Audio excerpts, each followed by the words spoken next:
Good afternoon, it's 3:15. I'm Libby Lovell. And I'm Joe Thompson, and here are your headlines. A body found in a container in Burton has been identified. 2,000 jobs are at risk at discount shoe store Brantano. And Port Vale could be sold as early as next month. One of the bodies found in a shipping container last month has been identified as Afghani teenager Khalid Soki. Another body found at the same time is yet to be identified by police. Specialist shoe retailer Brantano has announced that it's entering administration. This comes just 4 months after it was brought out to save the business. Jack Nichols went to find out the sole cause. NHS managers in Staffordshire need to be more aware of the risk of not spotting breast cancer early, according to Cancer Research UK. Figures show the trust that runs Staffordshire's hospitals was among the worst in the country for breast cancer referrals. 16 houses are set to be demolished in Cobridge after a long-awaited housing development. I went to find out more. Do you think you'd be able to win an Oscar, Libby? I think I've got more chance than poor Leonardo DiCaprio anyway. Here's Lewis Warner with the weather. Goodbye. Goodbye. Now over to Joe Thompson with the entertainment. We've watched our way through the departure of 10 other housemates, and tonight we'll see the crowning moment for one of the final 6 in the Celebrity Big Brother house. American Tiffany Pollard is tipped to win, with Geordie Shore's Scotty T coming in at a close second. Let's hope that the final is as explosive as the rest of the series has been. Top Gear has shot to the top of the headlines again, this time by naming Friends star Matt LeBlanc as the new co-host. There are expected to be a couple of more presenters confirmed shortly, but for now, we can look forward to seeing the show back on our screens in May. Now, there's always time for some X Factor news, and it's not always good. This week, there was speculation that the show wouldn't be continuing after last season's lack of viewers. However, bosses have now confirmed that the X Factor will be continuing into 2017 and beyond. Phew. We all like taking selfies, but the cast of the new Zoolander 2 movie took things one step further. At the London premiere last night, they broke the record for the world's longest selfie stick, with Ben Stiller joking about it being his childhood dream. And how would you feel about performing in front of over 114 million people? That's what Coldplay will be doing this Sunday in the Super Bowl 50 halftime show. Previous halftime acts have included the likes of Katy Perry and Beyoncé. That's all for your entertainment for now. Back to you, Joe. Thanks, Joe. And now... I'm Joe Thompson, and here are today's top stories. CCTV could hold clues to the jewel thieves who smashed their way into the Pottery shopping centre. The police still don't know how many robbers were involved in yesterday's raid. It's the second time in 18 months that Beaverbrooks Jewellers has been targeted. Kidsgrove's train station is getting a makeover. The plans include a new footbridge and better access for disabled people. Teenage pregnancy rates are dropping, but Stoke-on-Trent is the second worst area in the country, and the other worst areas aren't far away. Nuneaton's top and Tamworth's third. And in sport, Port Vale assistant manager Paul Bowden says the teams are confident heading into their last 10 games of the season. If they go well, it could see the Valiants reach the League One playoffs. This is a different outlook. You can tell there's a little edge in training, as I said, not only with the goalkeepers, but just generally there's a confidence about the place. And for all you pie lovers out there, you might enjoy knowing that it's National Pie Week. That's all for now, and we'll be back at 12.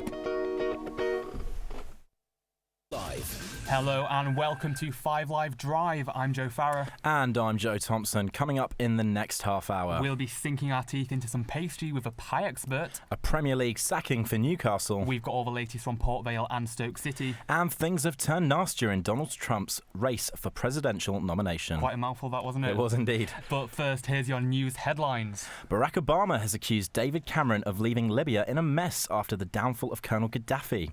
In some frank remarks to the Atlantic magazine, he said the Prime Minister was distracted by other things. Former Foreign Secretary Margaret Beckett says they're bruising comments.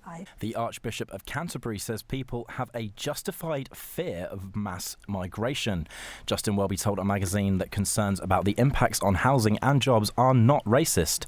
Jonathan Portis from the National Institute of Economic and Social Research, now that's a mouthful, thinks the Archbishop was calling on everyone to do their bit to solve the migrant crisis.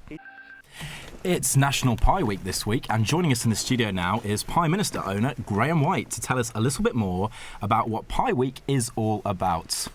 Hi Graham, thanks for coming in. How are you this afternoon? I'm good, thank you. Very good. So, if you could, just tell us a little bit about National Pie Week. Sure. National Pie Week was born out of...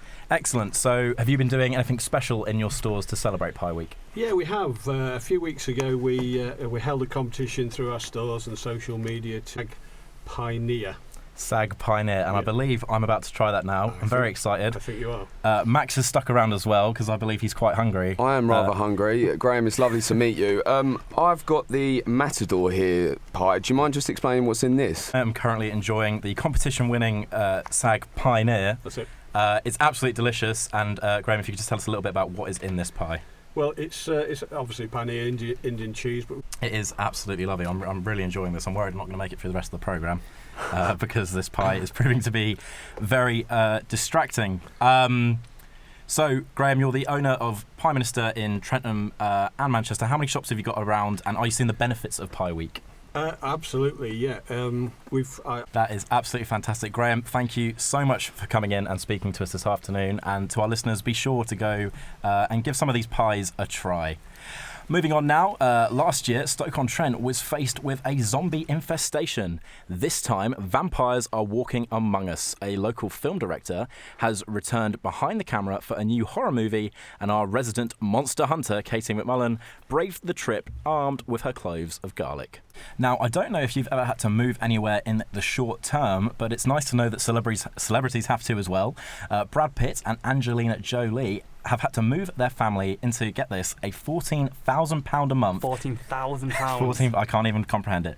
8-bedroom house in Surrey. The Mr. and Mrs. Smith stars will live in the house for 6 months while Pitt films a sequel to World War Z. Not sure they needed a sequel for that one, but we're getting it anyway. Their 6 children are expected to enrol in the Lycée Français Charles de Gaulle School in London. I might need to go there. Nice for some, isn't it? For my pronunciation. And if you've ever had to move, maybe it's for a job, maybe you aren't paying £14,000, but if you've got a story, let us know. You can get in touch. Call 0500 909 693. 85058 is the number to text. You can email us 5live@bbc.co.uk. And you can get in touch on Twitter at BBC5Live. It's good news here in Staffordshire, as the majority of parents are being offered their first choice. Joe Thompson reports. 9 out of 10 parents in Staffordshire have been offered their first choice of primary school. Parents received letters this morning informing them on the outcome of their child's application. 98% of children have been accepted into one of their top 3 choices. The birth rate in Staffordshire has risen 11% in the last decade, putting pressure on schools to accommodate more students. Since 2014, 1,300 new places have been added to primary and secondary schools to help cope with the demand. These statistics reflect positively on Staffordshire after national concerns that poorer families are losing out on places at the best primary schools. Teacher training group Teach First says that children from poorer families are 4 times more likely to be at weaker schools.